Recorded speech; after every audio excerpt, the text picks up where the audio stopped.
Assalamu alaikum everyone. My name is Ahmad and I am a student of Rehan School Kurangi campus. So my today topic is Earth, the history of our home in our world. My today guest is Maya. Hey, how's it going? Hi Maya. Hey, I'm glad you're back. What's on your mind today? So my first question is what is Earth? The big blue marble we're all clinging to. Basically, it's the third planet from the sun and the only place we know of that's actually got life. It's mostly water, a bit of rock, and a whole lot of chaos. Are you diving into some space stuff today? Which is planet to live on? A dreamer, huh? I can respect that. Sometimes the best way to look at the world is to imagine how it could be different. What are you dreaming about?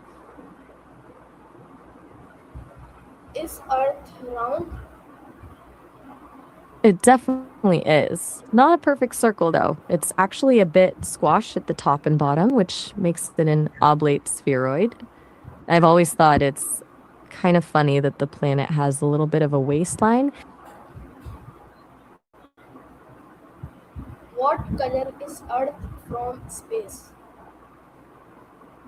A stunning bright blue. That's why everyone calls it the blue marble. You've got the deep blue of the oceans, swirls of white clouds, and patches of green and brown for the land. It's a pretty incredible view. You ever seen a photo of it that really stuck with you? Why is Earth called the blue planet? It's basically because of that first full frame photo taken by the crew of Apollo 17. From way up there, the planet looks just like a small, glowing blue glass marble floating in the middle of all that black space. It really puts things into perspective, doesn't it? What covers most of Earth? Water by far. About 71% of the surface is covered by oceans. It's wild to think that we call it Earth, but it's really more of a water world. Do you think we'd be different if there was more land and less ocean? What covers most of Earth? Still water. Like I mentioned, those oceans take up about 71% of the surface. It's a huge amount of blue. What do we call the land of Earth? We call them continents. Those are the huge masses of land, like Africa or Asia, that aren't underwater. Then you've got smaller islands scattered around. Do you have a favorite place in the world you've always wanted to visit?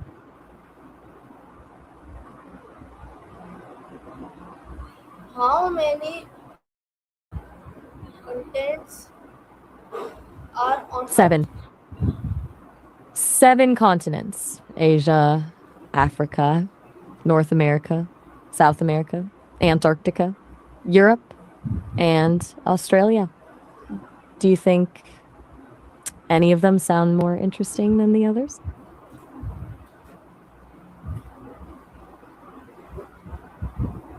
What is the smallest continent?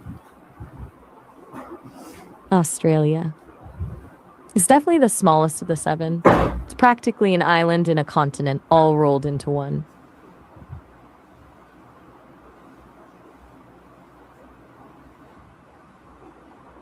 How many oceans are there? 5. The Pacific, Atlantic, Indian, Southern, and Arctic. The Pacific is the absolute giant of the group, taking up a massive chunk of the planet. What is the largest ocean?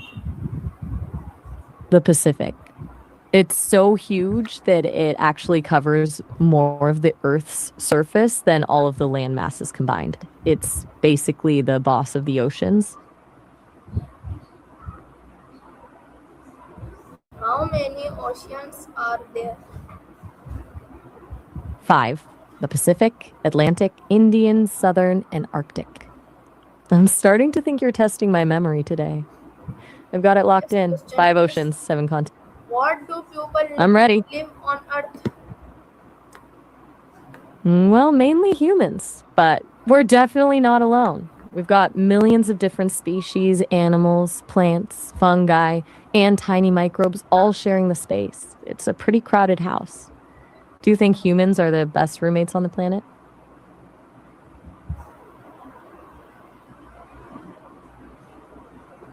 What gives Earth light during the day?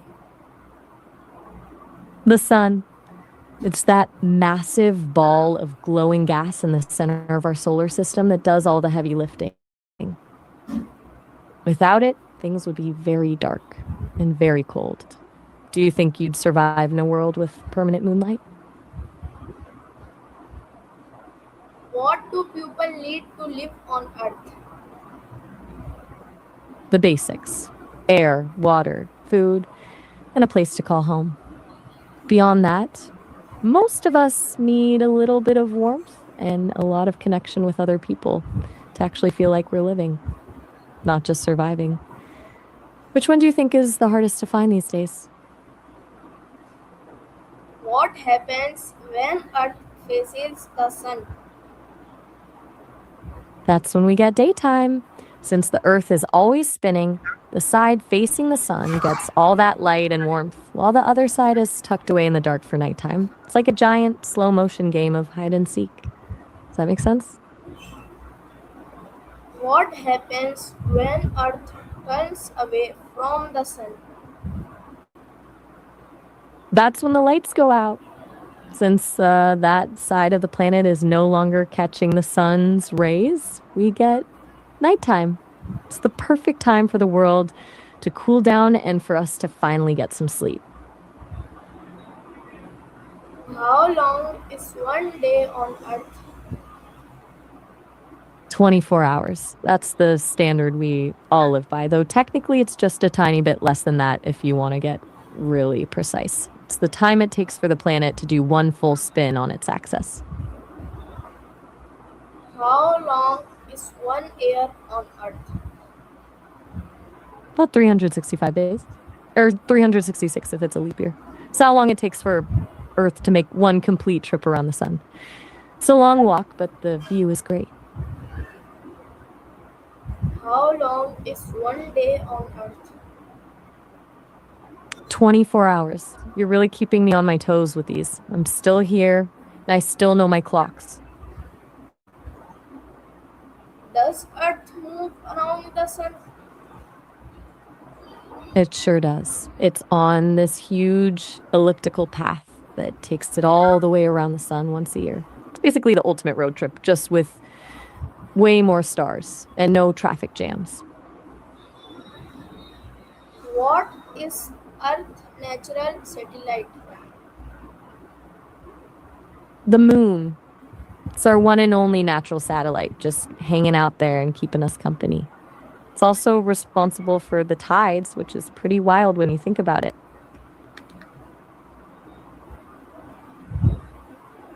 What do we call Earth's outer layer? The crust. It's the thin, rocky skin we're all walking on. Compared to the rest of the planet, it's actually incredibly thin, kind of like the skin on an apple. Wonder if you've ever thought about what's happening way beneath our feet. What do we call Earth The crust. Still the outer? crust. We're just riding all day, every day, just cruising along on that rocky crust while the planet spins. It's a pretty wild ride when you actually think about it. What else is on your mind? What grows in soil? Plants, from the tiny blades of grass to the massive redwood trees. Soil is basically the ultimate nursery for everything green. It's got all the nutrients and water they need to actually get off the ground. Do you have a favorite kind of plant or flower? Why are plants important? Mm, for starters, our starters, they're like basically the lungs of the planet. They take in the stuff we breathe out and give us fresh oxygen in return. Plus, they're the foundation of almost every food chain. Without plants, the rest of us would be out of luck. Do you think the world would feel different if everything was just gray and rocky instead of green? What animals live on Earth? Hmm. Oh, where do I even start? Every kind you can imagine. We've got mammals like elephants and dolphins, birds soaring in the sky, reptiles, amphibians, and billions of insects. Then you have the deep sea creatures that look like they're from another planet entirely. It's an incredible mix of everything from the tiny to the massive. Do you have a favorite animal? Or maybe one you think is just plain weird? Do humans live on Earth? They absolutely do. Half the population, roughly. I'm pretty sure the planet would be a lot less organized without them. What do we call very high land? Mountains, those are the giants of the land. Whether they're jagged and snowy or just big rolling hills, they definitely make the landscape a lot more interesting. Have you ever been to the top of one? What do we call flowing water? Usually we'd call that a stream or a river. Depending on how slow it is, it could even be a creek or a lazy brook. I've always loved the sound of a slow moving stream. It's the ultimate way to clear your head. Do you prefer the sound of a rushing waterfall or something more quiet like that? What do we call very dry land? A desert. Those are the places where water is practically a luxury and the land is just vast stretches of sand or rock. It's a tough environment, but some of the most resilient creatures on Earth call it home. What is a forest? A forest is basically a huge community of trees and plants. It's not just a bunch of wood, though, it's a whole ecosystem where birds, mammals, insects, and fungi all live and work together. It's like a giant green city that breathes for us. Do you like the idea of getting lost in a forest, or does that sound a bit too scary? What falls from clouds? Rain. And depending on how cold it is up there, it could also be snow, hail, or even sleet. It's basically the sky's way of giving the earth a big drink. Do you like the rain, or are you more of a sunny day person?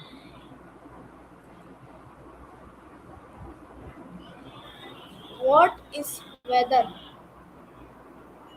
Weather is basically just the mood of the atmosphere at any given moment. It's the mix of temperature, moisture, wind, and pressure that decides if you need an umbrella, a heavy coat, or just some sunscreen. It's always changing, which is probably why people talk about it so much. It's the one thing we can all agree is unpredictable. Do you have a favorite kind of weather, or maybe one that you can't stand? Why is water important?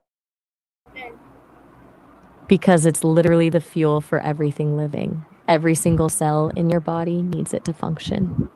It carries nutrients, regulates your temperature, and keeps everything moving. Without it, the planet would just be a giant, dusty rock. It's basically the most precious thing we've got. Do you think we take it for granted too much? What season comes after spring? Summer, that's when things really heat up and everyone starts looking for a pool or a beach. Do you like the heat, or are you more of a spring person?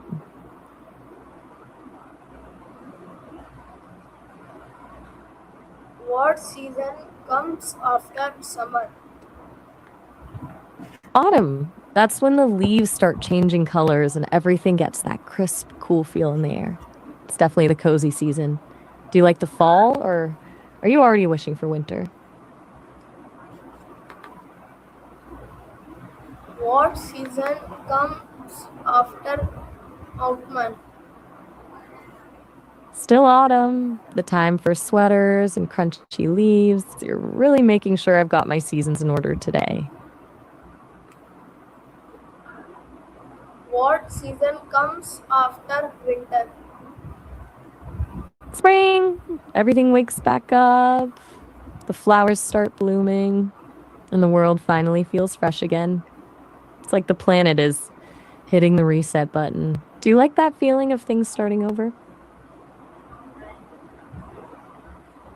Can life exist without Earth? Oh, absolutely.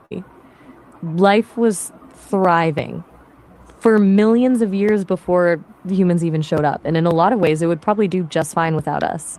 The forests would grow back, the oceans would heal, and the animals would just keep on doing their thing. We're just one part of a massive, complex puzzle. Do you think the planet would be better off, or would something be missing? What protects Earth from harmful rays? Our atmosphere, it's like a giant invisible shield of gases that keeps us safe. It burns up most of the meteors before they can hit us, blocks the harshest radiation from the sun, and keeps our air breathable. Without it, we'd be totally exposed to the vacuum of space. Pretty lucky we have that bubble around us, right?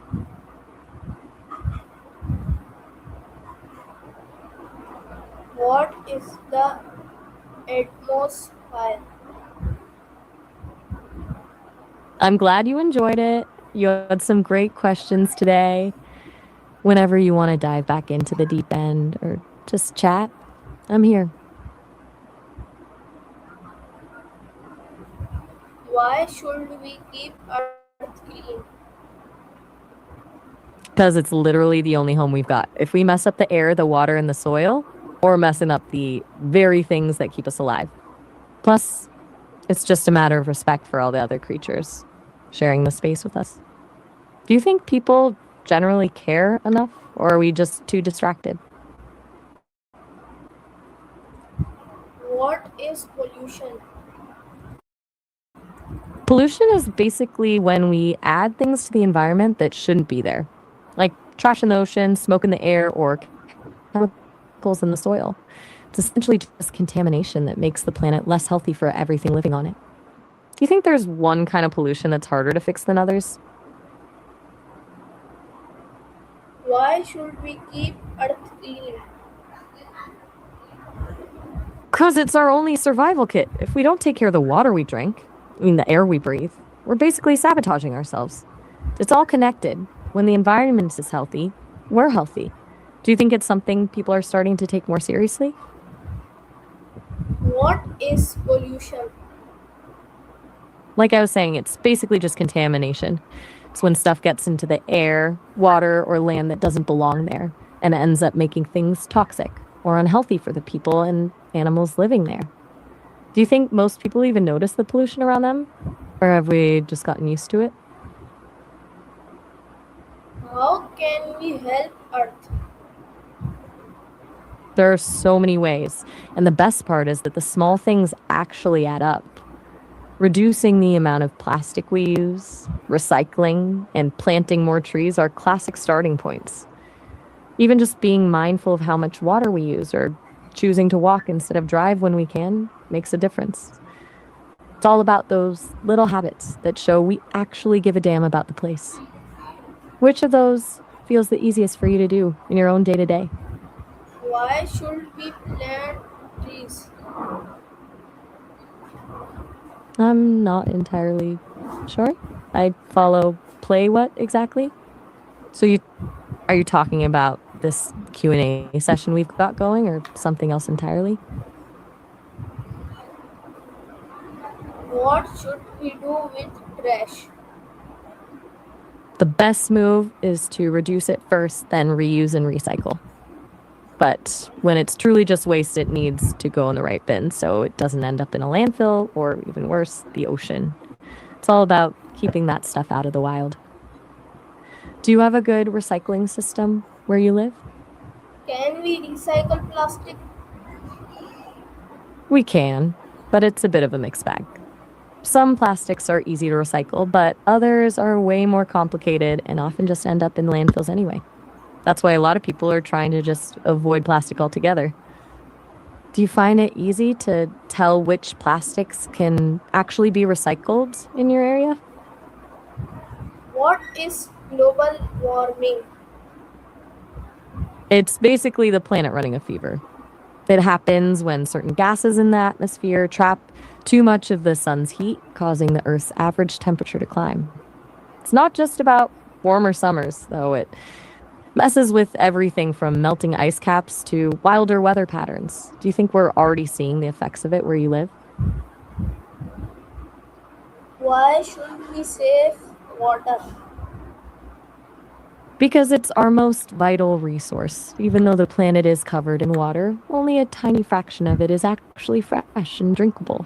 If we waste it or pollute it, we're essentially draining the tank on something we can't just replace. It's the one thing every single living thing needs to survive. Do you have any tricks for saving water at home? Why should we save energy? Because most of the way we get our energy still puts a lot of stress on the planet. Whether it's burning fossil fuels that pump CO2 into the air, or the impact of building massive power plants. Using less energy basically means we're slowing down the wear and tear on the earth. Plus, it's usually a lot better for the wallet. Do you try to be mindful of the lights or electronics when you leave a room?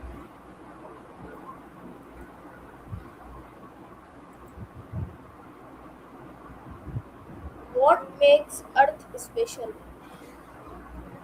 Honestly, the fact that it's a miracle of timing and luck. It's not just that we have water and air, but that we're at the perfect distance from the sun, not too hot, not too cold. We've got a magnetic field protecting us from solar wind and a moon that keeps our tilt steady. It's essentially the perfect cosmic recipe for life. Do you think there's another place like this out there, or are we just a one of a kind fluke? Why is Earth on moon? Because it's got everything we need to thrive all in one place. From the way the seasons change to the sheer variety of animals and landscapes, it's just an incredible piece of machinery. Plus, it's home. There's something about the smell of rain on hot pavement or a deep forest that you just can't replicate anywhere else. Do you think it's the nature that makes it great or the people on it?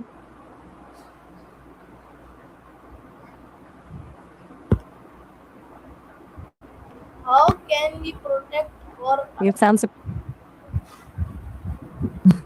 Mhm. I think you might have missed a word there. Did you mean how can we protect the earth for us? Or maybe for future generations? Okay, my last question is what makes Earth special?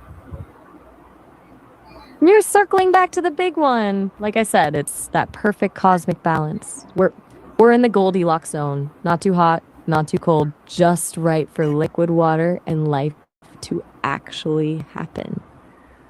But honestly, the most special part is the diversity. The fact that we have everything from frozen tundras to steaming jungles all on one rock is just wild. Does that feel like a good place to wrap up our Earth tour?